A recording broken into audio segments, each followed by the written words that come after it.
Hello everyone, welcome back to the channel. Today's Beatles update is going to have a special theme to it. This is going to be the Beatles on Apple. These are going to be Beatles records primarily from the United States, or actually all of them from the United States, but some of them are going to be Apple reissues from 1971, 73, and there's going to be also some solo stuff that was released in the Apple years. So we're going to go ahead and get to it. And I have no 45s today, just got all LPs, and we're going to start off with Meet the Beatles. In the shrink wrap, we got a 1971 copy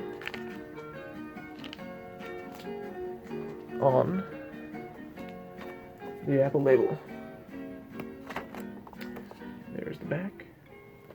This is a Winchester pressing, and it's a very nice shape.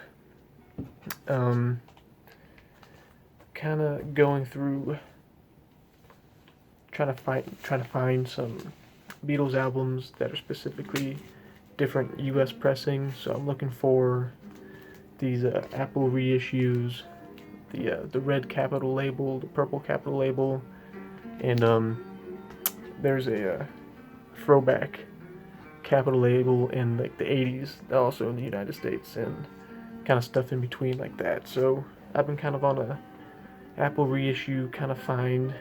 But anyway, the next album we got, Beatles Story. Not really trying to necessarily get this album a whole bunch of times, but I feel like I kind of want to complete the set. I gotta at least have it. So I usually want to try to find these for relatively cheap, because I won't necessarily play it because I already have a copy and I already heard it a couple times, and nothing spectacular on it, as you know if you've heard this album before. Again, another 1971 Winchester pressing. This is still a side 1 to side 4 configuration, and the other one is side 2 and side 3. So I'm glad I've picked that one up for pretty cheap. And like I said, I've been kind of trying to pick up different pressings, because eventually I want to compare all the pressings for the US albums and the UK albums, but that's going to take a while. So I'm going to try to get like all the Apple releases from like 1971 and 73 issues, and try to complete all the UK albums from that time period, and then go to the later pressings. But if I happen to find other pressings for good prices, I'm probably going to pick them up. But next up, we got Help on the Apple label, another Winchester pressing. And here's the Gatefold. There we go. Look at the back. Again, I'm trying to find these albums for a relatively lower price, just because I already have the music for them. So just trying to find these for somewhat of a cheaper price, so I'm not spending a high retail value for stuff I already have. So this was also a 1971 Winchester pressing as well, and I already have a couple Apple reissues in my collection already, so I don't have to pick all of them up, thankfully, but I have to pick up some. And this is the next record we got, is the first one from 1973. It's Yesterday and Today. And I was reading up on this pressing on Discogs, and it kind of gave a tidbit of how to identify maybe 1973 pressings compared to 1971. And in the dead wax area, it has mastered by capital stamped in there, and I think that's one of the indicators from a 73 pressing from a 71. I don't think 71 pressings would have had mastered by capital on there. So, pretty nice shape. And happy to find that. Nice record store find there.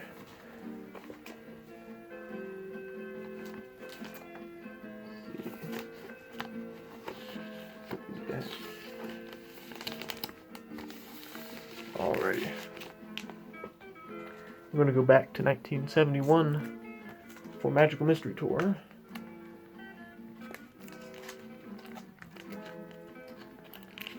Winchester Press.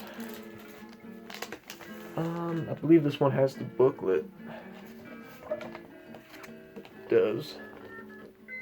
It's kind of detached, but it's there. And I saw a 1978 pressing on the purple Capitol label at a record store, and it did not have the booklet, so I think later reissues don't have it.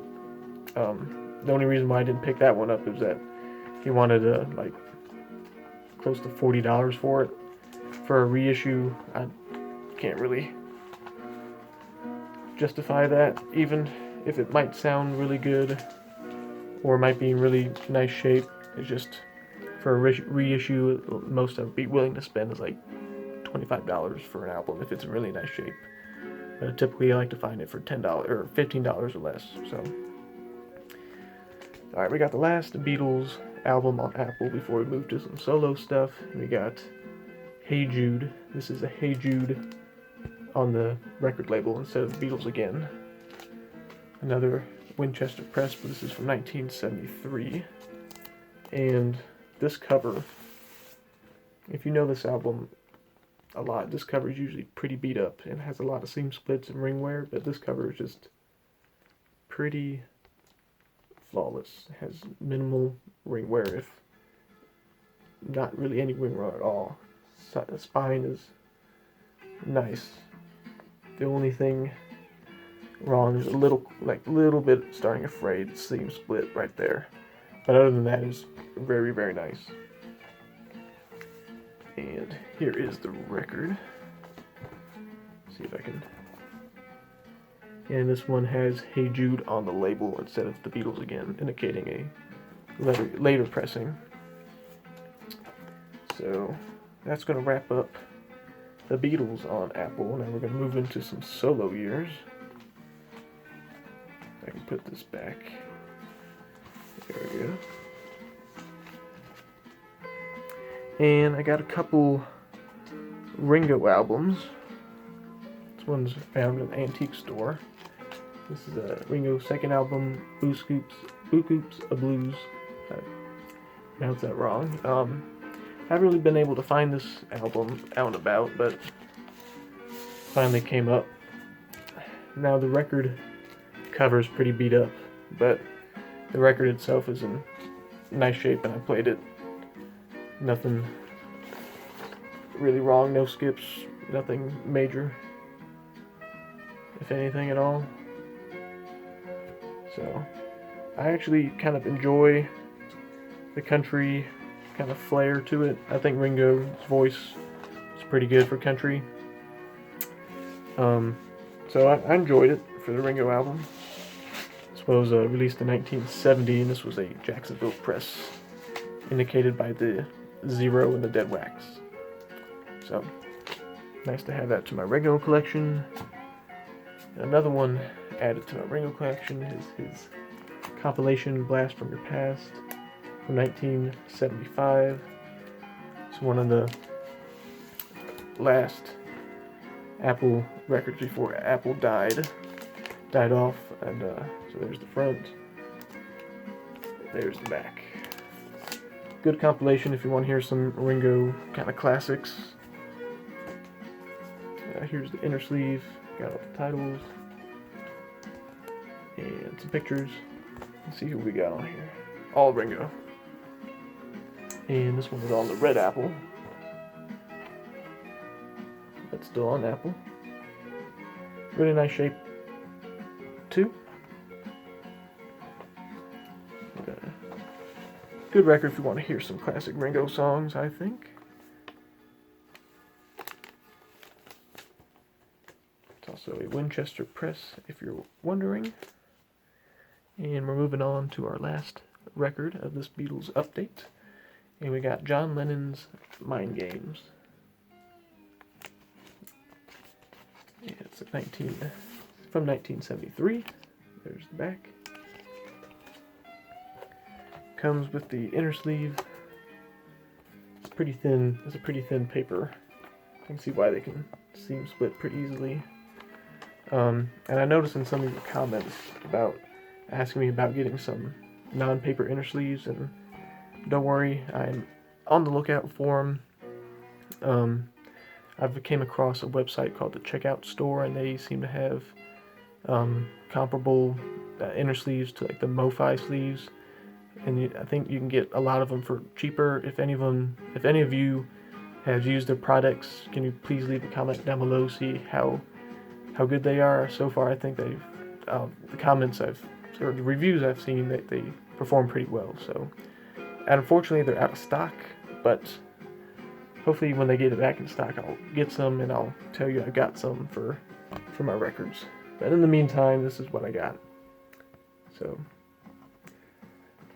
that finishes up our Beatles update. Beatles on Apple. I kind of thought it would be kind of a neat theme since I've been getting a lot of Apple reissues. So that is going to do it. Thanks for watching, and if you want to leave a comment of any questions, or if you have any comments about the Checkout Store, they have a whole bunch of products, like office products, and they have a record section. They have outer sleeves, inner sleeves of LPs and 45s, and whole different varieties of poly-lined or paper sleeves. But if you have any reviews or comments about it, just let me know. I'd greatly appreciate it. Thanks.